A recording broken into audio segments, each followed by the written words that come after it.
श्रंभेश्वर महादेव का जो वर्णन है, श्रंभेश्वर महादेव का जो गुणगान है, यह कोई साधारण नहीं है। शिव महापुराण में भागवत के प्रहलाद चरित्र को लाकर रखा गया है केवल श्रंभेश्वर महादेव के प्रागट्य के लिए।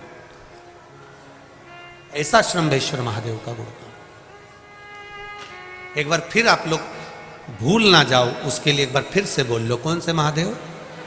श्रंभेश्वर महादेव। ये श्रंभेश्वर महादेव जैसे कुंदकेश्वर महादेव। कुंदकेश्वर महादेव का क्या काम है? माता पार्वती ने विदल उत्पल को मारने के लिए जो कुंदुक फेंका था, वो कुंदुक भगवान शंकर के पांव में जाकर गिरा था, तो शिव जी का नाम कुंदकेश्वर हो गया था। जब हमारे यहां कोई दवाई नहीं लगती शरीर में, कोई कैंसर जैसा रोग हो गया, किडनी लीवर का रोग हो गया, या बीपी शुगर का रोग हो गया, शुगर लेवल में नहीं आ रही है, तो आप शंकर जी पे से जो बेलपत्र ला रहे हो, कुंदकेश्वर महादेव के नाम से लाओ। दवाई खाओ, डॉक्टर को दिखाओ, सारी जांचें कराओ, डॉक्टर के अनुसार चलो, डॉक्टर जैसा बताए वैसा करो, पर उस दवाई को भी शिव जी से कहकर कि बाबा कुंदकेश्वर महादेव का नाम लेकर उस दवाई को भी हम कुंदकेश्वर महादेव का प्रसाद समझकर पाना प्रारंभ करो। धीरे धीरे आराम लगना प्रारंभ होगा। कुंदकेश्वर महादेव रोग मुक्ति के लिए होते हैं, और श्रंभेश्वर महादेव, बोलो बोलो जरा जम के, व्यसन की समाप्ति के लिए। जब जब जिस जिस महीने में जो जो प्रदोष पढ़ा करे, जब प्रदोष पड़े, बन सके 1 बेलपत्र, बन सके 5 बेलपत्र, शमी पत्र, हरे मुंह,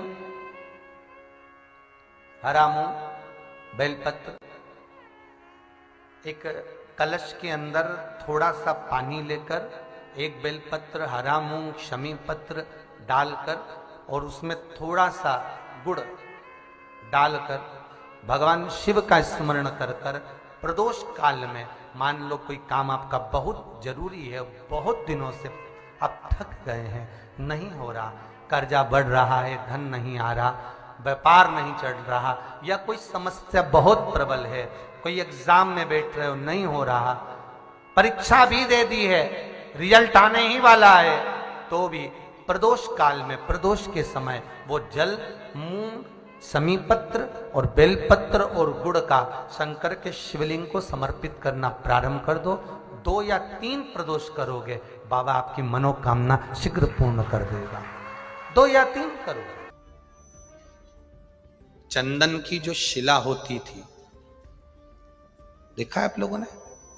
किस किस ने देखा? वो चंदन को घिसने का एक पट्टा होता है छोटा सा, उसकी जो शिला होती है,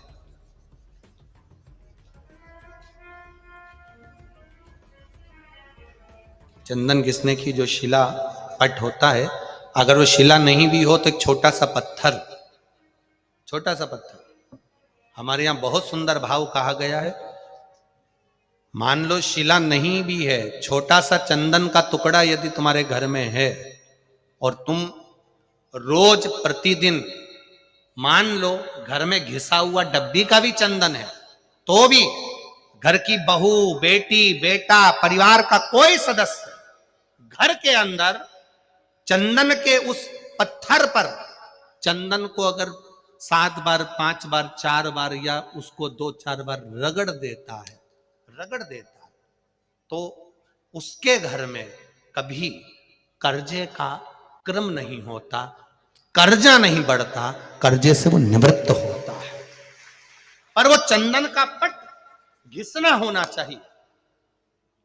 जिसके यहां पर केवल रखा रहता है, केवल रखा है, तो किसी ना किसी कारण पर से गाड़ी ले ली, उसका कर्जा हो गया, मकान बना लिया, उसका कर्जा हो गया, ये हो गया, उसका, उस चंदन के पट पर पानी डलना जरूरी है, भले 2 बूंद डले और एक बार ही उसमें रगड़ा लगे, तो वो कर्जे को मुक्त करता, वो कर्जे को समाप्त करता। और उस पे लगा हुआ चंदन का थोड़ा सा भाग घर में अगर शिवालय हो, घर में शंकर जी का शिवलिंग हो, उस पे लगा दो, और अगर नहीं हो तो उसी चंदन को जब आप किसी कलश में जल लेकर जाओ, उसी कलश पर लगाकर चंदन को लेकर जाओ और शिव जी को समर्पित कर कर आओ।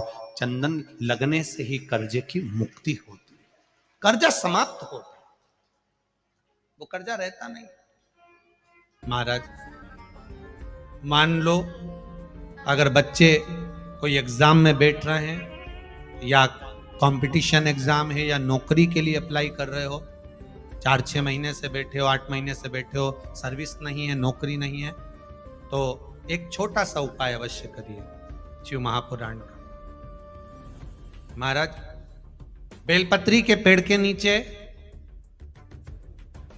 विराजमान होकर बेलपत्री के पेड़ के नीचे जिसको नौकरी के लिए या एग्जाम में बैठ रहा है वो जल चढ़ाए, बेलपत्री के पेड़ के नीचे थोड़ा सा दूध चढ़ाए, फिर जल चढ़ाए और अपने राइट भाग में घी का दिया और अपने लेफ्ट भाग में तेल का दिया।